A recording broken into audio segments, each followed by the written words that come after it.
सभी को नमस्कार। आज मैं आंगनवाड़ी कर्मचारी यूनियन उत्तर प्रदेश के पेज से आपसे सीधे सीधे मुखातिब हूँ और आज जो एक मुख्य बिंदु है आपसे बातचीत करने का वो है जो अभी हाल ही में पोषण ट्रैकर ऐप आया है और जिसके लिए प्रेशराइज किया जा रहा है आंगनवाड़ी वर्कर को कि वो इस ऐप को अपने फ़ोन में डाउनलोड करें और डाउनलोड करने के बाद इसमें रिपोर्ट भेजें, लाभार्थी का डाटा फीड करें।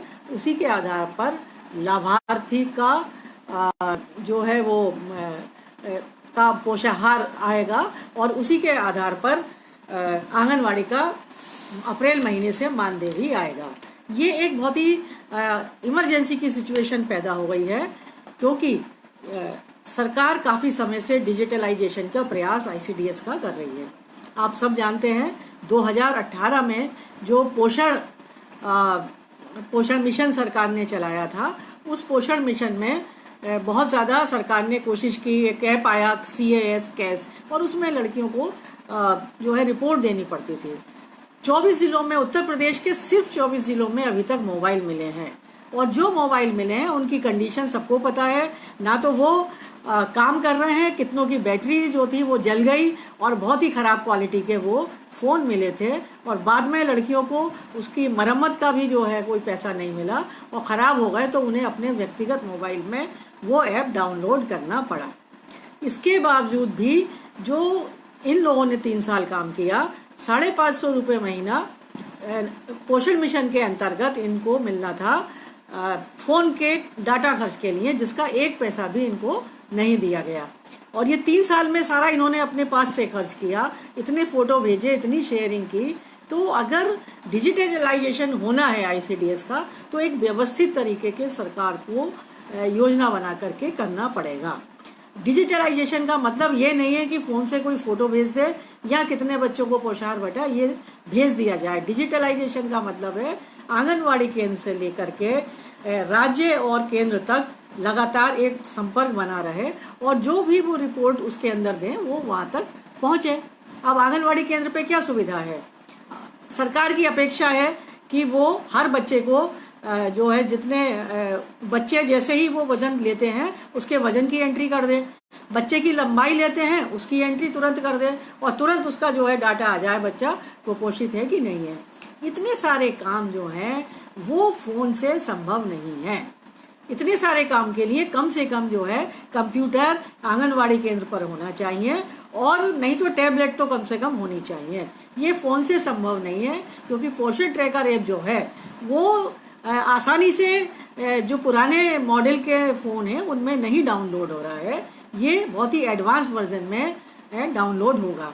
तो ये एक ऐसी स्थिति सरकार ने बना दी है कि जहां उन्होंने इतना ज़्यादा प्रेशराइज करा है आंगनवाड़ी को कि वो अगर इस पे रिपोर्ट नहीं भेजेगी तो अगले महीने से ना आंगनवाड़ी का मानदेय आएगा और ना ही जो है पोषाहार आएगा जो लाभार्थी हैं। ये एक बहुत बड़ा उत्पीड़न है और इसमें गहराई से देखने की हमें ज़रूरत है।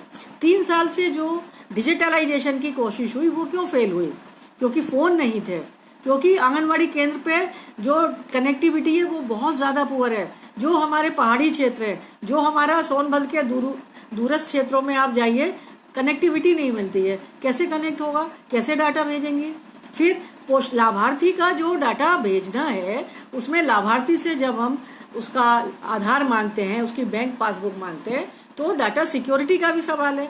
प्रधानमंत्री जो जननी सुरक्षा योजना है या आजकल प्रधानमंत्री जो मातृत्व योजना है उसके लाभार्थियों के बहुत लोगों के साथ जो है धोखाधड़ी हुई, उनका पैसा निकाल लिया लोगों ने, क्योंकि आजकल वो OTP आता है वो मांग करके पैसा भी निकाल सकते हैं।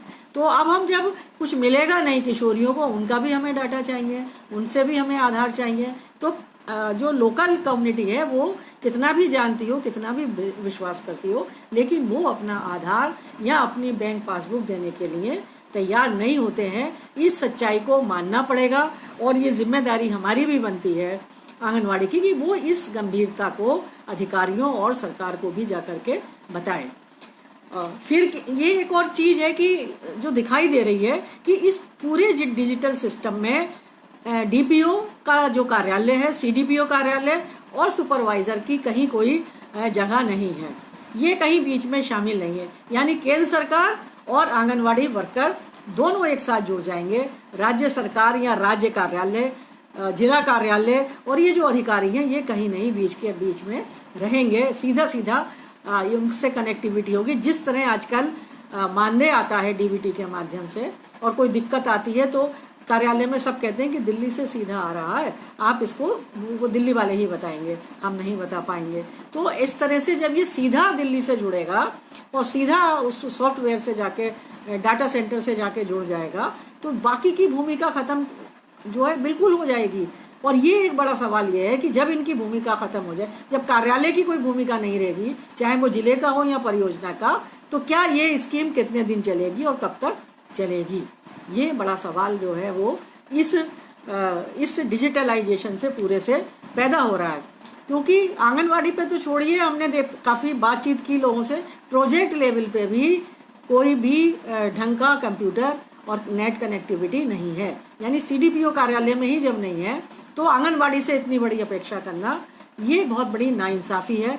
और वो बच्चे जो कुपोषण के शिकार हैं और कोरोना में इतने ज़्यादा वंचित रहे और परेशान हैं, जिसमें कुपोषण और ज़्यादा बढ़ा है, ऐसे में बच्चों का पोषाहार रोकना 1 अप्रैल से, ये उनके साथ भी एक बड़ी नाइंसाफ़ी है। और ये बात हमें जो है एक्सप्लेन करने की ज़रूरत है अपने अधिकारियों को और सरकार को। हमने एक पत्र भी लिखा है, केंद्र सरकार को भी लिखा है और राज्य सरकार मुख्यमंत्री जी योगी जी को भी लिखा है और उनसे अनुरोध किया है कि केंद्र सरकार को पत्र लिखें कि हम जो हैं वो उत्तर प्रदेश जो है सक्षम अभी नहीं है इसको पूरा डिजिटलाइजेशन करने को। और जब तक पूरा डिजिटलाइजेशन नहीं होता है तब तक मानदेय को पोषण ट्रैकर ऐप के इंस्टॉल करने से ना जोड़ा जाए, क्योंकि बहुत सारी आंगनवाड़ी के पास पुराने मोबाइल हैं, ये उसमें इंस्टॉल नहीं हो रहा। दूसरी बात, इसकी भाषा अंग्रेजी है, पूरे देश से विरोध हुआ है। मराठी भाषा वाले चाहते हैं मराठी में हो, तमिल वाले तमिल में। अंग्रेजी तो कितने लोग जानते हैं? बहुत कम लोग जानते हैं अंग्रेजी, और अंग्रेजी में पूरा सॉफ्टवेयर है। तो ये क्षेत्रीय भाषा में हमारी भी डिमांड है कि ये हिंदी में होना चाहिए ताकि हमारी आंगनबाड़ी उसको भर सकें। अब आंगनबाड़ी से कहा जा रहा है कि आप अपने बच्चों से जो है डाटा फीड कराइए, कोई कह रहा है कि पड़ोसी से करा लीजिए। मतलब एक काम में पूरे परिवार को लगा लिया जाए, पड़ोसियों को भी लगा लिया जाए, रोज रोज इतना काम कौन कैसे कर सकता है? तो हमारे आंगनवाड़ी केंद्र पर कम से कम जो है वो नेट की सुविधा हो, कंप्यूटर हो, और जो है डाटा लेने के बाद जो उनका जो पोषाहार है वो उचित रूप से मिल रहा हो। ये जब तक सुविधाएं नहीं होंगी तब तक ये जो है वो प्रैक्टिकली जो है पॉसिबल नहीं होगा। ऑल इंडिया फेडरेशन में सभी राज्यों ने 2 से 9 अप्रैल तक पूरे देश में इसका विरोध किया था और 9 अप्रैल को इसको उन्होंने इस आदेश की प्रति जलाकर अपना रोष व्यक्त किया था और सरकार को भी पत्र लिखा था कि इसको मानदेय के साथ में कम से कम ना जोड़ें। तो हमारा भी यही कहना है सरकार से, और हमारा हर आंगनवाड़ी से प्रदेश की, चाहे वो किसी भी यूनियन की हो, हमारा उनसे कहना है कि वो सरकार को पत्र लिखे कि सरकार मानदेय की सरकार यानी उत्तर प्रदेश की सरकार केंद्र सरकार को पत्र लिखे कि अभी मानदेय के भुगतान के साथ, पोषाहार के भुगतान के साथ पोषण ट्रैकर ऐप की जो रिपोर्टिंग है उसको इसके साथ में ना जोड़ा जाए। तो इसी को लेकर के मैं समझती हूँ कि हमें एक प्रशिक्षण की भी ज़रूरत है। हमारी आंगनवाड़ी जो वर्कर्स हैं उनको प्रशिक्षण दिया जाए, समय दिया जाए इस बात का कि वो प्रशिक्षण जो है वो करें और प्रशिक्षण उन्हें मिले ताकि वो ठीक से इस रिपोर्ट को भेज सकें। हम तो आंगनवाड़ी की क्षमता बढ़ाने के लिए हमेशा यूनियन आवाज़ उठाती रहती है। यूनियन का कहना है कि आंगनवाड़ी की जो दक्षताएं हैं, जो कंप्यूटर की दक्षताएं हैं, जो नेट पे काम करने की दक्षताएं हैं, उन्हें सरकार बढ़ाए और उनको प्रशिक्षण दे और उनको आधुनिक उपकरण भी दे ताकि वो अच्छी तरीके से इसको चला सके।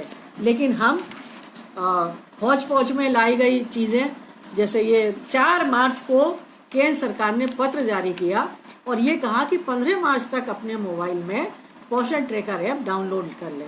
मतलब 11 दिन के अंदर वो डाउनलोड कर लें, और अगर नहीं करेंगे और रिपोर्ट नहीं भेजेंगे तो वो उनका मानदेय अप्रैल से नहीं मिलेगा। तो हम सबसे यही कहना चाहेंगे कि डिजिटलाइजेशन हो लेकिन कायदे से और व्यवस्थित तरीके से होना चाहिए, हमारी भी ये समझ में आए कि उसमें भागीदार बन पाए। इसलिए हम ये तीनों मांगे मैं फिर से दोहराती हूँ कि हमें डिवाइस दी जाए, कंप्यूटर दिया जाए, हमें नेट कनेक्टिविटी दी जाए, नेट कनेक्शन का कम से कम 600 रुपये महीना जो है दिया जाए। 200 रुपये देने की बात हो रही है जो बहुत कम है। तीसरा है हमारा कि प्रशिक्षण मिले, और चौथा ये है कि जिनको कोई लाभ नहीं मिल रहा, मानो लीजिए कि जिन किशोरियों को कोई लाभ नहीं मिल रहा है, उनका डाटा लाने के लिए प्रेशराइज न किया जाए, क्योंकि पेरेंट्स आजकल या कोई भी घर वाले आधार देने में, बैंक पासबुक देने में काफ़ी एतराज़ करते हैं। तो ये बेहद ज़रूरी है कि हम इस राज्य सरकार को पत्र लिखें कि वो इस केंद्र सरकार के इस फैसले को वापस लेने के लिए अनुरोध करें। और अगर ऐसा नहीं होता है और अगर अप्रैल से मानदेय रुकता है या पोषाहार रुकता है, क्योंकि लाभार्थी का भी सवाल है, ये स्कीम बहुत ही कमज़ोर जो कुपोषित बच्चे हैं, और उत्तर प्रदेश में 50% से ज़्यादा कुपोषित बच्चे हैं, 90% से ज़्यादा एनीमिया की शिकार महिलाएं, उनके लिए ये स्कीम है। और अगर ऐसा होता है तो मजबूरन होकर यूनियन जो है इस विषय पे अपनी बात रखने के लिए मुख्यमंत्री से हम समय मांग रहे हैं कि वो हमें दें, और उचित तरीके से हम इसको आंदोलन के रूप में इस सवाल को उठाएंगे, क्योंकि ये सवाल तकनीक के इस्तेमाल को लेकर के, तकनीक के बहाने से जो उत्पीड़न आंगनवाड़ी का या लाभार्थी का है उसको नहीं होने देंगे। तकनीक इंसान की बेहतरी के लिए है, उसके उत्पीड़न के लिए नहीं है। तो हम फिर एक बार मैं अपनी सारी बहनों से जो यहाँ पर हैं उनसे अनुरोध करती हूँ, अगर कोई सवाल है आप लोगों का तो आप लोग कमेंट सेक्शन में अपना सवाल दे दें, मैं उसका उत्तर देने की कोशिश करूँगी।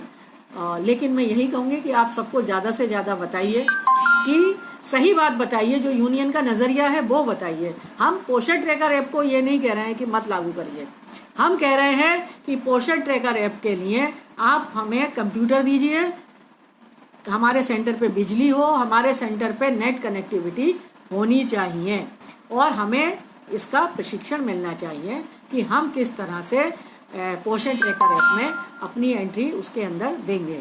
और हमारे जो बच्चे कुपोषित हैं और जो अति कुपोषित बच्चे हैं उनका पोषाहार नियमित आए, ये भी सरकार सुनिश्चित करे, क्योंकि डाटा बार बार लेते हैं लेकिन अति कुपोषित बच्चों को जो महत्वपूर्ण चीज़ें मिलनी चाहिए वो नहीं मिलती हैं। आंगनबाड़ी भागती रहती है, कभी पीजीआई लेके जाती हैं, कभी जिला अस्पताल लेके जाती हैं अति कुपोषित बच्चों को एडमिट कराने के लिए, लेकिन उनको कोई ना रास्ते का किराया मिलता है, ना बच्चों को खाने को कोई एक्स्ट्रा चीज़ मिलती है। इसलिए इन सभी बच्चों को इनका लाभ मिले, ये भी सुनिश्चित सरकार करे, और इसको स्कीम को बेहतर तरीके से लागू करने के लिए हमारी जो डिमांड्स हैं उन पे ध्यान दें, और हम सब लोग मिल करके सरकार को पत्र लिखें, व्यक्तिगत लिखें, यूनिट लेवल पे लिखें, जो हमारी परियोजनाएं हैं, सेक्टर हैं, उस स्तर से भी लिख सकते हैं, कि सब लोग सरकार को अनुरोध करें कि वो हमारी राज्य सरकार, उत्तर प्रदेश की सरकार, योगी सरकार, केंद्र की मोदी सरकार को पत्र लिखे कि ये स्कीम जो है, जो पोषण ट्रैकर ऐप को हमारे मानदेय और पोषाहार से ना जोड़ा जाए। यही मुझे आप लोगों से कहना था। किसी भी तरह का कोई सवाल होगा तो ज़रूर रखिएगा, लेकिन ये एक ऐसा विषय है जिस पर हमें किसी भी यूनियन से हो चाहे, लेकिन इस विषय पे हमें सबको एक साथ मिल करके आपस में बात करनी चाहिए और आंदोलन करना चाहिए। इसी के साथ आप सभी का बहुत बहुत धन्यवाद।